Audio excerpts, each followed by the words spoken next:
Assalamualaikum teman-teman, balik lagi ke YouTube channel aku, Winda Fauziah. Kali ini aku mau sharing ke kalian tentang merger Bank Syariah Indonesia.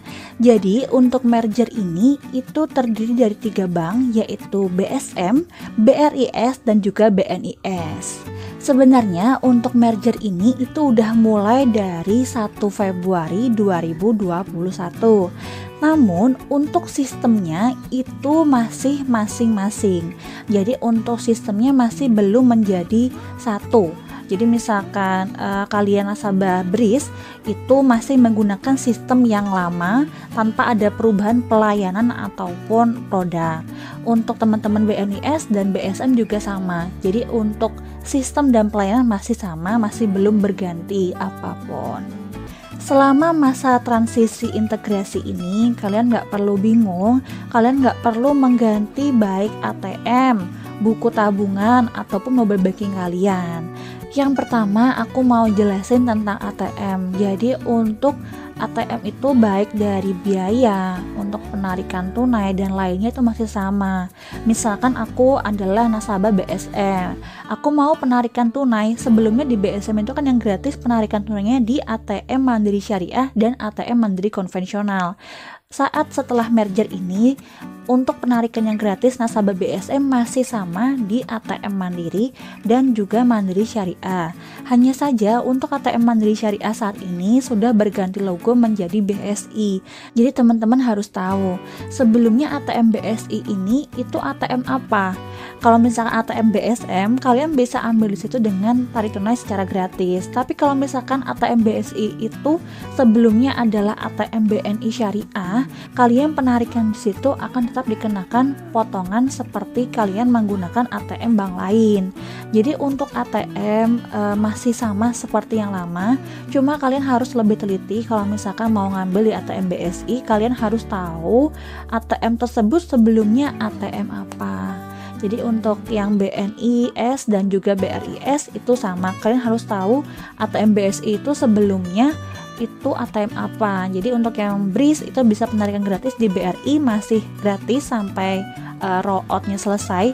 Untuk yang BNIS juga sama, untuk penarikannya yang gratis masih di ATM BNI dan juga di ATM BSI yang sebelumnya adalah ATM BNI Syariah gitu.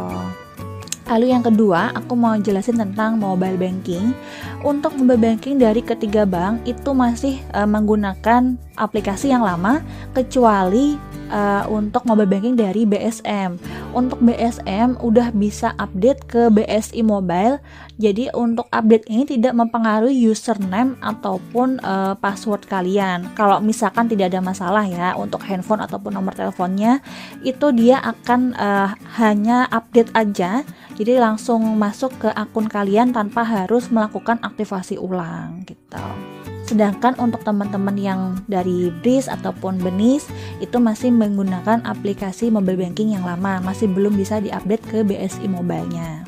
Lalu yang ketiga, aku mau jelasin tentang pelayanan cabang. Jadi untuk pelayanan cabang saat ini cabang Bank Syariah Indonesia yang sudah bisa melayani ketiga nasabah dari BSM, BRIS ataupun BENIS itu hanya di cabang Jakarta saja, dan itu pun hanya ada 3. Jadi untuk teman-teman yang di luar domisili Jakarta, misalkan mau melakukan pelayanan cabang, itu harus di cabang BSI yang sebelumnya sama dengan tabungan atau rekening kalian. Jadi misalkan aku nasabah dari BNIS mau ganti ATM karena misalkan hilang, seperti itu kalian bisa langsung ke cabang BSI yang sebelumnya adalah cabang BNIS juga. Karena kalau misalkan kalian ke cabang yang sebelumnya itu cabang BRIS atau BSM, masih belum bisa digantikan di cabang tersebut sampai dengan rollout atau penyatuan sistem ini selesai. Jadi gitu teman-teman, sedikit informasi singkat mengenai merger dari Bank Syariah Indonesia ini. Setelah ini aku bakalan nunjukin beberapa pertanyaan yang banyak ditanyakan oleh nasabah yang sekiranya bisa membantu kalian untuk menambah informasi mengenai merger Bank Syariah ini. Setelah ini aku akan tunjukin ya. Like a Hellcat.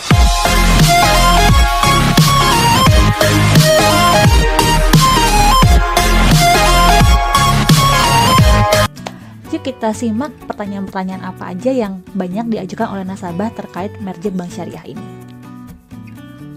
Oke, jadi yang pertama adalah pertanyaan tentang merger bank syariah. Banyak banget teman-teman yang nanya, kenapa sih bank syariah BUMN di merger? Apakah ada masalah dan apa urgensinya?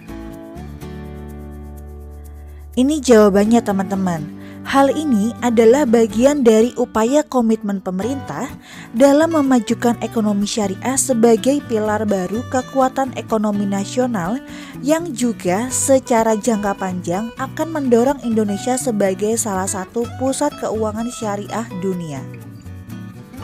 Untuk ketiga bank tidak ada masalah sama sekali. Kinerja ketiga bank sangat bagus dan tidak ada yang terganggu. Bahkan laporan kinerja terakhir menunjukkan bahwa seluruh bank syariah yang akan merger dalam kondisi yang baik. Jadi merger ini menggabungkan kekuatan dari 3 bank syariah. Pertanyaan selanjutnya, apa tujuan dari merger ini?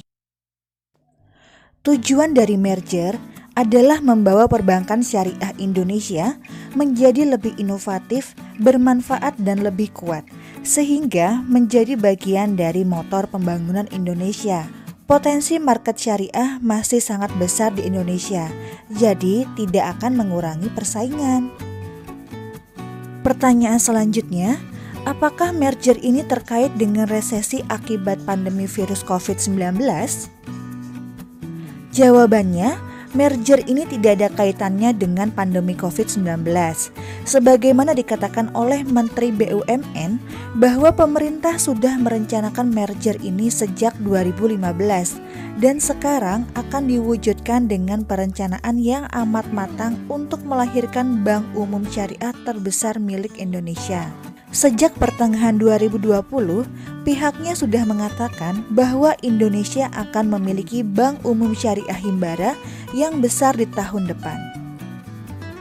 Selanjutnya, pertanyaan tentang produk dan layanan bank syariah. Pertanyaan yang pertama, di semua kantor cabang hasil merger, nantinya apakah bisa melayani seluruh nasabah Exbris, Benis, dan BSM? Jawabannya, integrasi layanan di kantor cabang akan dilakukan secara bertahap sejak tanggal efektif merger. Untuk tahap awal akan ada 3 cabang percontohan yang dapat melayani nasabah dari Exbris, Benis, dan BSM. Untuk ketiga cabang yang sudah melayani nasabah Exbris, Benis, dan BSM itu masih di kota Jakarta aja. Jadi untuk teman-teman yang domisili selain kota Jakarta, kalian bisa langsung ke cabang bank existing awal kalian ya. Jadi misalkan sebelumnya rekening kalian itu adalah rekening BRIS, kalian bisa melakukan pelayanan di cabang BSI yang sebelumnya adalah cabang BRIS. Untuk teman-teman yang sebelumnya rekening kalian adalah rekening Benis, kalian bisa melakukan pelayanan ke cabang BSI yang sebelumnya adalah cabang Benis juga ya. Dan untuk teman-teman yang sebelumnya memiliki rekening BSM, kalian juga bisa melakukan di cabang BSI yang sebelumnya adalah cabang BSM. Pertanyaan selanjutnya, apakah untuk layanan transaksi di bank existing ketika sudah merger akan tetap sama seperti biasanya? Proses merger tidak mempengaruhi operasional bank. Kegiatan operasional layanan berjalan seperti biasa. Untuk layanan mobile dan internet banking tetap berjalan seperti biasa menggunakan mobile application dan internet banking dengan username dan password saat ini. Kecuali untuk teman-teman yang menggunakan rekening BSM, kalian bisa update menggunakan BSI Mobile. Untuk pelayanan di kantor cabang, selama proses integrasi kami menghimbau untuk bertransaksi di cabang bank asal. Pertanyaan selanjutnya, apakah proses merger akan berpengaruh pada proses pelunasan haji? Proses merger tidak mempengaruhi operasional bank. Kegiatan operasional layanan berjalan seperti biasa.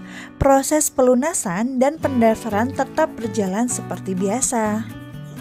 Pertanyaan selanjutnya, apakah dana kita nanti akan aman setelah merger ini? Dana nasabah tetap aman dan dijamin sesuai dengan regulasi. Pertanyaan selanjutnya, Apakah ada pemberitahuan apabila ada perubahan nomor rekening dan sebagainya? Nomor rekening existing tidak mengalami perubahan, namun dalam kondisi tertentu, jika terdapat kesamaan nomor rekening, maka nasabah akan diinformasikan. Pertanyaan selanjutnya, apakah ATM kita saat ini masih bisa digunakan? Untuk saat ini, nasabah tidak perlu melakukan penggantian kartu debit, buku tabungan, dan Hasanakad. Penggantian item-item tersebut akan dilakukan secara bertahap. Seluruh kartu debit dari ketiga bank dan Hasanakad yang dimiliki saat ini masih dapat digunakan hingga ada informasi berikutnya. Pertanyaan berikutnya, untuk pembiayaan konsumtif, apakah nanti rate dan fiturnya disamakan? Jawabannya, setelah rollout atau penyatuan sistem, fitur pembiayaan konsumtif akan menjadi satu, begitupun dengan rate-nya menggunakan single rate. Pertanyaan selanjutnya, setelah rollout, pinjaman dan cicilan saya apakah akan berubah? Setelah rollout, tidak ada perubahan angsuran nasabah sesuai dengan akad yang telah ditandatangani. Pertanyaan selanjutnya, apakah ada perubahan kode bank? Pada masa transisi, kode bank masih menggunakan kode existing masing-masing bank dalam melakukan transaksi transfer dan akan diinformasikan kembali bila ada perubahan. Pertanyaan selanjutnya, jika saya ada rekening di Mandiri Syariah, BRI Syariah, dan BNI Syariah, ketika proses rollout atau penyatuan sistem selesai, akan bagaimana? Jawabannya, rekening akan dijadikan satu dengan CIF yang tercatat di BSM sesuai dengan waktu rollout-nya. Pertanyaan selanjutnya, bagaimana tabungan berencana saya? Apakah kembali dari nol lagi dengan nomor rekening yang berbeda? Jawabannya, tidak, akan berlanjut dengan nomor rekening yang sama. Pertanyaan selanjutnya, bagaimana dengan suku yang sudah dimiliki oleh nasabah? Apakah akan tetap berjalan sesuai akad pada saat pembelian suku? Jawabannya, iya, tetap berjalan sesuai dengan akad saat pembelian suku.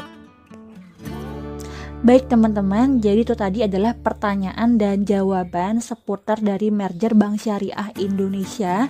Semoga jawaban dari pertanyaan tersebut bisa membantu teman-teman yang mungkin masih ada pertanyaan ataupun bingung tentang merger Bank Syariah Indonesia ini. Untuk teman-teman mungkin yang masih ada pertanyaan, kalau misalkan aku bisa bantu jawab, kalian bisa komen di bawah, nanti aku balas satu persatu. Teman-teman jangan lupa subscribe YouTube channel aku, like, komen, dan juga share ke teman-teman kalian yang membutuhkan. Dan jangan lupa nyalain lonceng, karena nanti setiap ada informasi baru dari Bank Syariah Indonesia, aku akan sharing di YouTube channel aku ini supaya kalian gak ketinggalan. Kalian nyalain loncengnya. Terima kasih banyak untuk waktunya, semoga bermanfaat. Wassalamualaikum warahmatullahi wabarakatuh. Like